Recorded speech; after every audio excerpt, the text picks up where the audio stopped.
अब हम स्टार्ट कर रहे हैं क्लास 10th का चैप्टर 3 जिसका नाम है linear equation in two variable. Linear equation in single variable हम पहले देख चुके हैं, क्योंकि इस टाइप की होती है x माइनस 3 = 0 या फिर 2x + 6 = 3। इसमें सिर्फ एक ही वेरिएबल होता है जो था x। उसका हमने जनरल फॉर्म भी देखा था, ax + b = 0। अब हम बात करेंगे इसके बारे में टू वेरिएबल्स में, यानी कि हमारे पास जो x था, अब x के साथ एक और चीज जुड़ जाएगी जो है हमारी y। जैसा कि हमको पता है अगर लीनियर इक्वेशन है तो वेरिएबल की हाईएस्ट पावर होगी 1, जो कि सबकी इधर 1 ही है। तो जो linear equation in two variable है उसका हम जनरल फॉर्म देखते हैं, जो कि ये होता है ax + by + c। इसमें y वाली टर्म एक्स्ट्रा आ गई है, ये हमें ध्यान रखना है। और जैसा कि हमको पता है कि अगर लीनियर इक्वेशन है तो सबका ग्राफ स्ट्रेट लाइन ही होगा, इसका भी और उसका भी।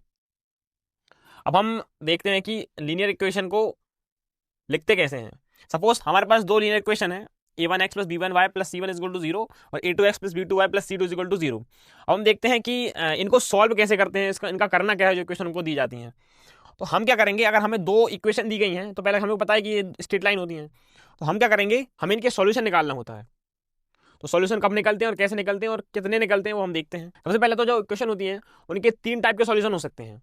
पहला है यूनिक सॉल्यूशन, जब लाइन एक दूसरे को कट करें तब होता है हमारा यूनिक सॉल्यूशन। या फिर होता है इन्फिनिटली मैनी सॉल्यूशन, यानी कि अगर ये एक लाइन है उसके ऊपर एक और लाइन आ जाए, यानी कि ये दोनों ओवरलैप हो गई, तो उस टाइम पे होगा हमारा इन्फिनाइट सॉल्यूशन, यानी एक के ऊपर एक लाइन आ चुकी है। फिर आता है नो सॉल्यूशन, अगर दोनों लाइन एक दूसरे के टच ही ना करें तो वो होता है हमारा नो सॉल्यूशन का केस। इस चैप्टर में हमारे तीन टाइप के सॉल्यूशन होते हैं। पहला होता है यूनिक सॉल्यूशन, यानी कि अगर हमारे पास दो लाइंस हैं और अगर दो लाइंस एक पॉइंट पे कट कर रही हैं एक दूसरे को, तो जो पॉइंट है जहां वो कट कर रही हैं वो जो पॉइंट आएगा उसको हम इसका सॉल्यूशन कहेंगे, ये दोनों इक्वेशन का। उसको हम कहेंगे एक यूनिक सॉल्यूशन है, क्योंकि वो एक ही पॉइंट पे टच कर रही हैं, कट कर रही हैं। अब इन्फिनाइट सॉल्यूशन क्या होता है, यानी कि अगर दो लाइन एक दूसरे के ऊपर ओवरलैप हो जाएं तो उनके इनफाइनाइट पॉइंट ऑफ इंटरसेक्शन हो जाएंगे, यानी कि उनको हम गिन नहीं सकते इसलिए उनको इनफाइनाइट कहेंगे, तो उनको हम कहेंगे इनफाइनाइट सॉल्यूशन। और एक आता है नो सॉल्यूशन की कंडीशन, यानी कि दोनों लाइन एक दूसरे को कट ही ना करें, जैसे कि ये दोनों लाइन है, ये दोनों लाइन है, ये दोनों को कट ही नहीं कर रही हैं, तो इनके नो सॉल्यूशन का केस है। अब हम देखते हैं कि एल्जेब्रिकली अगर हमको लाइन की इक्वेशन दी है तो हमको पता कैसे चलेगा कि ये नो सॉल्यूशन वाली है, इनफाइनाइट सॉल्यूशन वाली है कि यूनिक सॉल्यूशन वाली है। तो हम देखते हैं, पहले हमने ये दो इक्वेशन मानी है, इनसे हम लेके चलते हैं। अगर a1/a2 = b1/b2 ना हो, जैसे कि ये जो हमारा a1 है ये कोफिशिएंट, इनसे हम देखते हैं। पहले हमको सबको स्टैंडर्ड फॉर्म में लिखेंगे ऐसे, फिर हम ऐसा करेंगे a1/a2 करेंगे और b1/b2 करेंगे और c1/c2 हम ऐसा लिख लेंगे पहले। अगर ये दोनों ही इक्वल नहीं है तो हमारा यूनिक सॉल्यूशन वाला केस आएगा। अब सेकंड वाला क्या होगा, अगर तीनों ही इक्वल हैं तो यानी कि लाइंस ओवरलैप करेंगी, और अगर ये फर्स्ट पहले वाले दो इक्वल हैं और ये थर्ड की इक्वल नहीं है, यानी कि ये नो सॉल्यूशन वाली कंडीशन हो जाएगी। तो ये होते हैं हमारे तीन टाइप्स के सॉल्यूशन, और हमें ये वाली सॉल्यूशन फाइंड करना होता है, क्योंकि इसमें आएंगे बहुत सारे जो हम निकाल नहीं पाएंगे। ये है नो सॉल्यूशन, यानी कि इसमें सॉल्यूशन ही नहीं होगा, तो बचा ये, इसमें एक सॉल्यूशन आएगा वो ही हम निकालेंगे। उसके लिए हमारे पास दो या तीन मेथड है, वो हम देखते हैं। अब आते हैं हम एग्जाम्पल 1 पे। कह रहा है check graphically whether pair of equation is consistent. Consistent मतलब होता है हमारा सॉल्यूशन होना। इनने कहा है कि हमें जो पेयर ऑफ इक्वेशन दी है उसको देखना है कि सॉल्यूशन है कि नहीं, और बोला if so solve then graphically. अगर वो है तो उसको ग्राफिकली रिप्रेजेंट करना है। तो हम देखते हैं हम इसको कैसे करते हैं। पहले हम दो बॉक्स बनाएंगे दो इक्वेशन के लिए।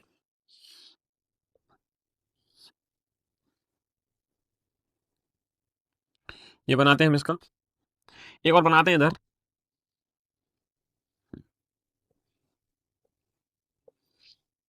ये एक्स लेते हैं, ये वाई लेते हैं।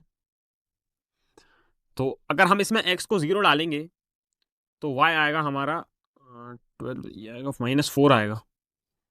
और अगर हम वाई को 0 डालेंगे तो एक्स आएगा हमारा 6।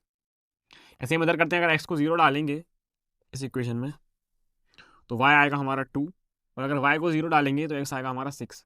ये हमें हर क्वेश्चन में निकाल के देखना पड़ता है जब हम ग्राफिकली सॉल्व करते हैं इक्वेशन को। अब हमें क्या है कि ये दोनों जो लाइंस दी हैं, जैसे हमें पता है कि ये लीनियर इक्वेशन है तो इनका ग्राफ जो है लाइंस आएगा, तो हमें इन दोनों लाइंस को ग्राफिकली प्लॉट करना है। तो हम देखते हैं,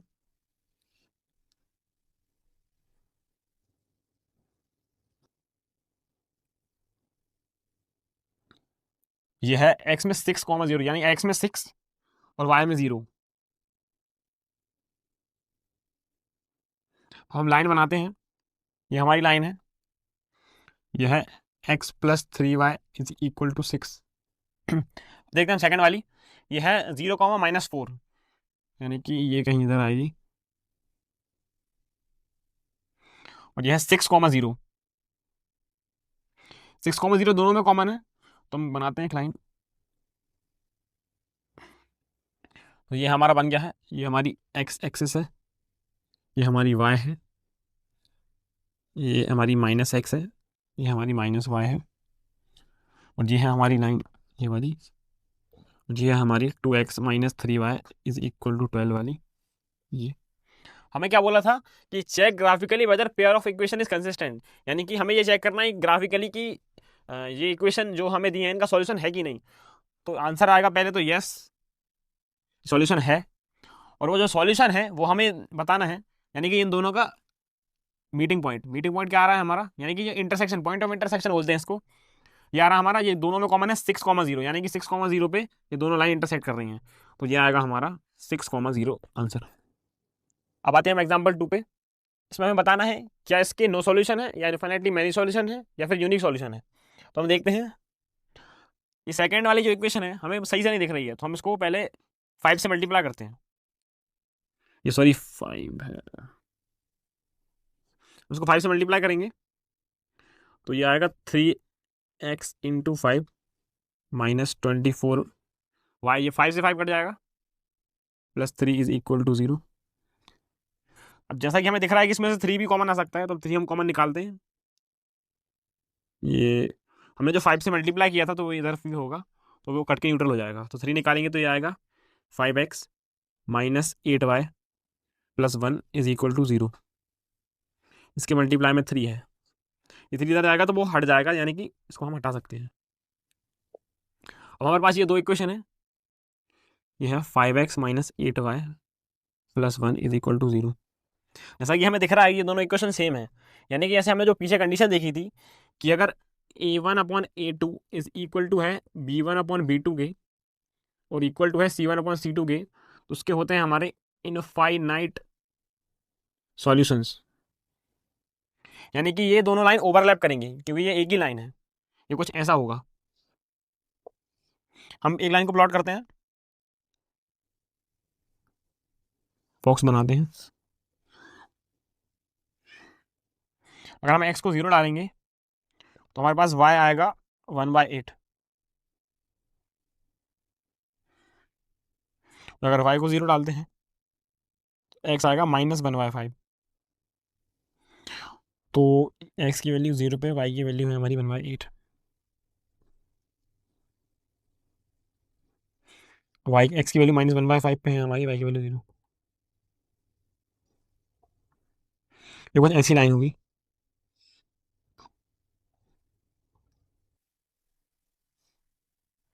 और एक लाइन और है जो इसी पे ओवरलैप होती है, यानी कि इनके इनफाइनाइट सॉल्यूशन है। अब देखते हैं हम एग्जांपल 3, जिसमें दो फ्रेंड्स के बारे में बताया गया है, एक लड़की है एक लड़का है। तो लड़की क्या करती है कि मार्केट जाती है कुछ कपड़े लेने, और वो जो उसके फ्रेंड पूछता है तो वो उसको कुछ घुमा फिरा के बताती है, तो उसी को हमें एग्जाम उसमें इक्वेशन में रिप्रेजेंट करना है, और उनको हमें सॉल्यूशन निकालना है कि वो जो कपड़े लाई है उनकी क्वांटिटी क्या है। तो हम देखते हैं, वो कहती है the number of skirts is 2 less than twice the number of pants, यानी कि हमने स्कर्ट्स उसको हम एक्स मानते हैं और पैंट्स को हम वाई मानते हैं। तो स्कर्ट्स की जो क्वांटिटी है वो है 2 less than the twice the number of pants, यानी कि नंबर ऑफ पैंट्स के जो ट्वाइस है उनमें से अगर हम 2 हटा दें तो हमारे स्कर्ट्स आ जाएगी। और सेकंड कहती है number of skirts is 4 less than the 4 times the number of pants, यानी कि नंबर ऑफ स्कर्ट्स जो है is 4 less than 4 times the number of pants. ये हमारी इक्वेशन आ गई है। अब हमें नहीं ग्राफिकली सोल्व करना है, तो हम बॉक्स बनाते हैं।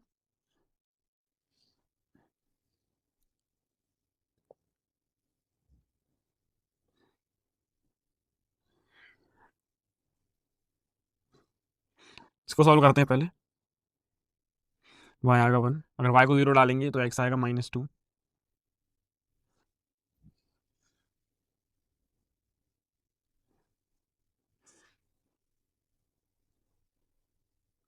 अगर हम x को 0 डालेंगे इसमें तो y आएगा हमारा 1, y को 0 डालेंगे तो x आएगा हमारा -4। तो हम ग्राफिकली देखते हैं क्या है, रिप्रेजेंट करते हैं। एक आएगा 0,1, 0,1, इसमें भी एक पॉइंट है 0,1, एक है -4 पॉइंट कॉमा 0, 4,0, एक है -2,0, -2,0, ये एक लाइन ये आएगी और एक लाइन ये आएगी। तो हमें बताना था इनका पॉइंट ऑफ इंटरसेक्शन, तो ये आ रहा है 0,1, यानी कि यही हमारा सॉल्यूशन है। और हमें फाइंड करना था क्या, एक्स और वाई की वैल्यू, तो एक्स और वाई की वैल्यू आ चुकी है। तो एक्स या हमारी जो स्कर्ट्स थी जिनको हमने एक्स अज्यूम किया था वो हमारी 0 है, यानी कि उसने कोई भी स्कर्ट्स नहीं खरीदी है। और जो पैंट्स हैं वो हमारा 1 है, यानी कि उसने एक पैंट खरीदा था। फर्स्ट क्वेश्चन कह रहा है 10 student took part in quiz, यानी कि क्विज में 10 लोगों ने पार्टिसिपेट किया। कह रहा है girls is 4 more than number of boys, यानी कि 4 लड़कियां ज्यादा हैं लड़कों से। Find the number of boys and girls, हमें नंबर ऑफ बॉयज और गर्ल्स बताना है। तो हमें पता है कि अगर दोनों का सम करें तो 10 आ रहा है, क्योंकि इसमें तो लड़कियां और लड़के हैं उनका सम करेंगे तो इन्होंने बोला है कि 10 स्टूडेंट्स हैं। और इधर बोला है कि girls is 4 more than number of boys, यानी कि लड़कियां 4 ज्यादा हैं, यानी कि y इज इक्वल टू आ रहा है 4 + x। हमने y लिया है गर्ल्स को, x लिया है बॉयज को। इनको हम सॉल्व करेंगे। इसमें अगर हम x की वैल्यू 0 डालेंगे तो y हमारा 10 आएगा, और अगर y की वैल्यू 0 डालेंगे तो x 10 आएगा। ये हमारे इसके हैं। इसमें अगर हम x 0 डालेंगे तो y आएगा 4, और अगर y को 0 डालेंगे तो x आएगा -4। इनका हम ग्राफ प्लॉट करेंगे। यह है 0,10 और 10,0। यह है 0,4 और -4,0।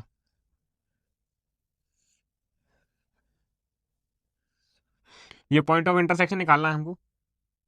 तो हम क्या करेंगे, y की वैल्यू इधर पुट कर देंगे ऊपर। तो ये होगा x + 4 + x = 10।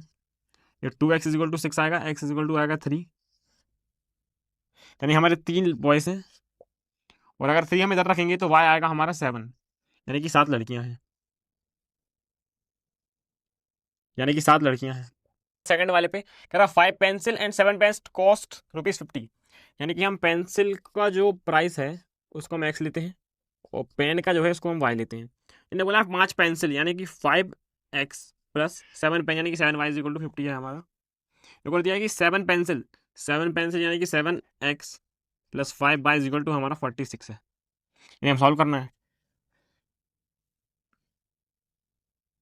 अगर x हमारा अगर x हमारा x हमारा अगर 0 है तो y आएगा हमारा 50/7, और अगर y 0 है x आएगा हमारा 10। इसमें अगर हमारा y 0 है x आएगा हमारा 6, और अगर x 0 है तो y आएगा हमारा 46/5। इनका हम ग्राफ बनाएंगे।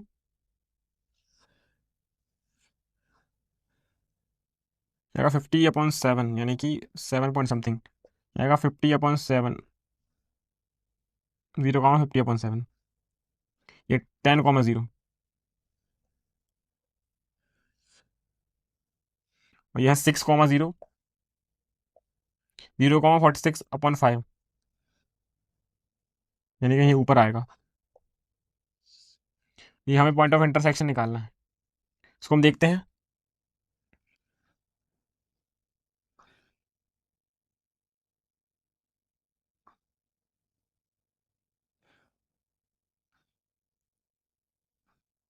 x की वैल्यू हम इधर रख देते हैं, तो ये आएगा 5x = 50 - 7y, x आएगा 50 - 7y/5।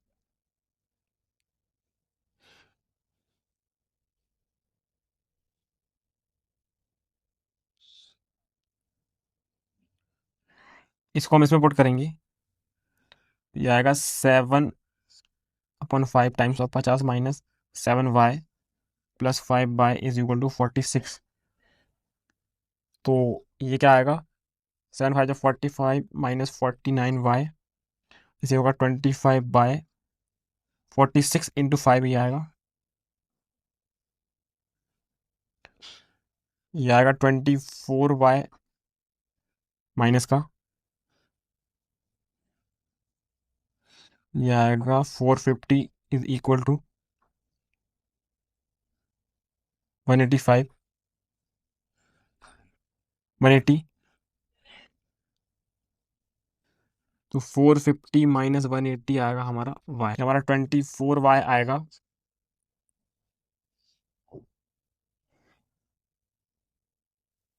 270, y आएगा हमारा 270 अपॉन 24, ये आएगा हमारा 90 अपॉन 8 y, यानी कि पेन की प्राइस आ गई है 90 अपॉन 8। इस इक्वेशन से हम x की वैल्यू भी निकाल सकते हैं। सेकंड क्वेश्चन कह रहा on comparing the ratio find whether pairs of lines are intersecting parallel और कोइंसिडेंट, यानी कि हमें जो रेशोस हैं उनको कंपेयर करके बताना है कि लाइंस पैरेलल है, इंटरसेक्टिंग है या फिर कोइंसिडेंट है। तो देखते हैं, पहला हम करते हैं a1 upon a2 b1 upon b2 equal to c1 upon c2 करना है हमें, यानी कि ये होगा 5 upon 7 is equal to -4 upon 6, ये करना है 8 अपॉन -9। जैसा कि हमें दिख रहा है कि ये दोनों इक्वल नहीं है, ये दोनों ही इक्वल नहीं है, तो यानी कि ये इनका एक यूनिक सॉल्यूशन आएगा।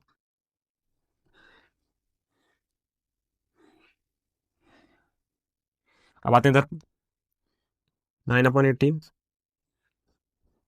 3 अपॉन 6, 12 अपॉन 24, यानी कि ये सब कट के 1/2 आ रहा है, यानी कि ये तीनों इक्वल है, यानी कि ये कोइंसिडेंट लाइन है। अब आते हैं इस पे, 6/2 -3 अपॉन -1, 10 अपॉन 9, ये 1/3, ये दोनों इक्वल हैं और ये इक्वल नहीं है, यानी ये दोनों इक्वल है और ये इक्वल नहीं है, यानी कि ये नॉन इंटरसेक्टिंग लाइन है।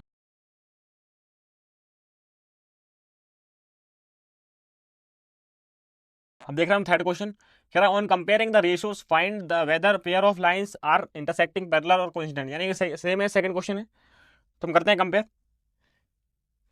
ये आएगा 3/2, ये है 2/-3, इनको इस साइड लेके आएंगे तो ये आएगा -5 अपॉन -7, जैसा कि हमको दिख रहा है कि ये इक्वल नहीं है। अगर ये इक्वल नहीं है तो यानी कि इसका क्या होगा, यूनिक सॉल्यूशन होगा, यानी कि लाइन इंटरसेक्टिंग होगी। अब आते हैं इधर, ये है 2/4 -3/-6, हमको दिख रहा है ये दोनों इक्वल हैं, और 8/9 जो है वो इक्वल नहीं है, ये कट जाएगा, 1/2 आएगा, ये भी 1/2 आएगा, यानी कि ये पैरेलल लाइंस हैं, नॉन इंटरसेक्टिंग, यानी कि नो सॉल्यूशन, ये नो सॉल्यूशन। अब आते हैं इधर, ये 3/2 होल/9, 5/3 होल/10, यह 7/14, यह आएगा 3/2 इंटू 9, 5 3 इंटू 2, 7/14, यह 1/6, यह 5/6, यानी कि इक्वल नहीं है, यह है 1/2, ये भी इक्वल नहीं है, यानी कि इसका आएगा हमारा यूनिक सॉल्यूशन। आते इधर, 5/-10 है, -3/6 है, ये 11/-22 है, यानी कि ये तीनों इक्वल हैं, 1/2 1/2 1/2, तो ये आ रहा है -1/2 -1/2 -1/2, तो ये हो गया क्या, कोइंसिडेंट लाइन। बातें इधर, यह 4/3 होल/2, 2/3, 8/12, तो ये होगा 2/3, ये होगा 2/3, यानी कि इक्वल है, और ये 2, ये भी आएगा 2/3, तो ये भी क्या आ गया है, कोइंसिडेंट लाइन। फिफ्थ क्वेश्चन पे कह रहा half the perimeter of rectangular garden whose length is 4 metre more than its width is 36 metre, यानी कि इन्होंने बोला है कि जो पेरीमीटर का हाफ है वो 36 मीटर है, और बोला कि इसकी लेंथ जो है 4 मीटर ज़्यादा है उसकी विड्थ से। कह रहा find the dimension of garden, तो हम क्या करते हैं, लेंथ को हम एक्स अज्यूम करते हैं, लेंथ भी एक्स, विड्थ तो हम करते हैं वाई। इनने बोला है कि हाफ द पेरीमीटर, यानी कि पेरीमीटर होता है हमारा एक्स प्लस वाई का 2 टाइम्स का हाफ, दिया है हमको क्या, 36 मीटर, तो x प्लस वाई हमारा 36 आ गया। और ये बोल रहे हैं कि whose length is 4 metre more than its width, यानी कि लेंथ 4 मीटर ज़्यादा है, यानी कि अगर हम विड्थ में 4 जोड़ दें तो हमारी लेंथ की इक्वल आ जाएगी। ये इक्वेशन है। अब हमें क्या करना है, इसको सॉल्व करना है। तो x की जगह हम इधर रखेंगे y+4, इस इक्वेशन में x को पुट करेंगे, ये आएगा y+4 is equal to 36, 2y is equal to 32, y आ गया हमारा 16, y 16 आ गया। अब हम x निकालते हैं, 16 + 4, ये हमारा x आ गया 16 + 4 20, ये हमारी लेंथ और विड्थ आ चुकी है। अब नेक्स्ट क्वेश्चन कह रहा है गिवन द लीनियर इक्वेशन, हमको एक इक्वेशन दी है, कह रहा right another linear equation in 2 variable, हमें एक और लीनियर इक्वेशन लिखना है सच दैट कि ज्योमेट्रिकल रिप्रेजेंटेशन ऑफ पेयर, जो दोनों का जो रिप्रेजेंटेशन होगा वो एक बार इंटरसेक्टिंग हो, एक बार पैरेलल हो, एक बार कोइंसिडेंट हो। तो हम देखते हैं इंटरसेक्टिंग की कंडीशन क्या है कि जो a1/a2 और b1/b2 है वो इक्वल नहीं होना चाहिए। तो यहाँ पर हम हमारा a1 हो जाएगा 2, a2 को हम a ले लेते हैं, और b2 हो जाएगा, b1 हो जाएगा हमारा 3 और b2 हो जाएगा हमारा b, यानी कि हमारा 2b is equal to 3a होना चाहिए, यानी कि 2/3 जो है वो a/b के इक्वल होना चाहिए, यानी a/b का जो रेशो है वो 2/3 आना चाहिए। जैसे कि हम a/b को ले सकते हैं 6/9, 8/12 एंड सो ऑन। तो ये हमारी a और b की वैल्यू हो सकती है। अब आते हैं हम पैरेलल में। पैरेलल की कंडीशन क्या है कि जो a1/a2 है वो होना चाहिए b1/b2 के, नॉट इक्वल टू होना चाहिए अपन c1/c2 के। हमारा a1 है 2, ये 3, इसको हम a ले लेते हैं, इसको b ले लेते हैं, c1 जो है वो हमारा -8 है, ये हमको उसको c लेते हैं। a/b का जो रेशो है वो 2/3 आना चाहिए। अगर इसको हम ले लें 6/9, ये ओपन भी अगर हमने 6/9 ले लिया है तो c की वैल्यू क्या हो जाएगी हमारी, ये होगा 3/9 is not equal to -8/c, यानी कि 1/3। तो c हमारा -24 नहीं होना चाहिए बस, यानी कि अगर c हम अगर -25 भी ले लें और a और b ये ले लें तो हमारी ये क्वेश्चन वो पैरेलल हो जाएंगी। अब आते हैं कोइंसिडेंट पे। कोइंसिडेंट की कंडीशन क्या है कि a1/a2 is equal to b1/b2 होना चाहिए, इज इक्वल टू c1/c2 होना चाहिए, यानी कि जो इक्वेशन हमें दी है इसको अगर हम किसी भी नंबर से मल्टीप्लाई कर दें तो वो कोइंसिडेंट हो जाएगी। जैसे कि ये 2x + 3y -8 is equal to 0 है, तो हमारी जो इक्वेशन होगी वो हो जाएगी, अगर हम 2 का मल्टीप्लाई कर दें तो ये हो जाएगी 4x + 6y -16 is equal to 0, ये हमारी दूसरी इक्वेशन हो जाएगी। और ये दोनों लाइन कोइंसिडेंट है। अब आ गए हम सेकंड क्वेश्चन पे, कह रहा है draw the graph of line this and this, determine the coordinate of vertex of the triangle formed by these lines and x axis, यानी कि हमें दो लाइन दी हैं और एक एक्स एक्सिस को और लेना है और तीनों से एक ट्राइंगल बनेगा, तो ट्राइंगल के वर्टेक्स बताने हैं and set the triangle region, और वो ट्राइंगल रीजन जो आएगा उसको सेट करना है। तो हम देखते हैं x - y + 1 is equal to 0, ये जो है, और ये 3x + 2y - 12 is equal to 0। हम देखते हैं इसके अगर x हम 0 डालेंगे तो y आएगा हमारा 1, और अगर y को हम 0 डालते हैं x आएगा -1। इसमें अगर हम x को 0 डाल दें तो y आएगा 6, और y को अगर हम 0 डाल दें x आएगा 4। तो हम इनको प्लॉट करते हैं, ये हमारी x एक्सिस है, ये हमारी y एक्सिस है। हम करते हैं 0,1,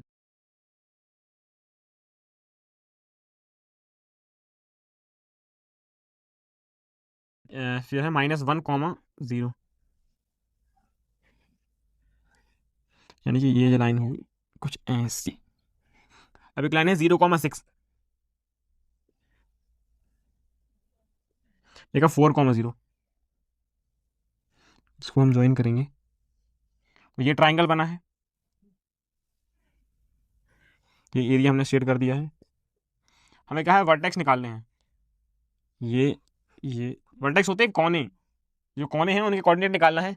एक आ चुका है हमारा ये 4,0, ये जो का है -1,0, हमें ये वाला निकालना है, यानी कि ये दोनों लाइंस का इंटरसेक्शन। जैसा हमें मिल रहा है y = x + 1, तो y इधर रखेंगे, इधर आएगा 3x + 2 times of x + 1 - 12 is equal to 0। ये होगा 3x plus 2x plus 2 minus 12 is equal to 0, 5x is equal to आएगा 10, x की वैल्यू आ गई 2। x अगर हमारा 2 आ गया है तो y आ गया 3, यानी कि ये है हमारा 2, 3। ये हमारे तीनों कोऑर्डिनेट निकल गए और हमने ट्राइंगल सेट कर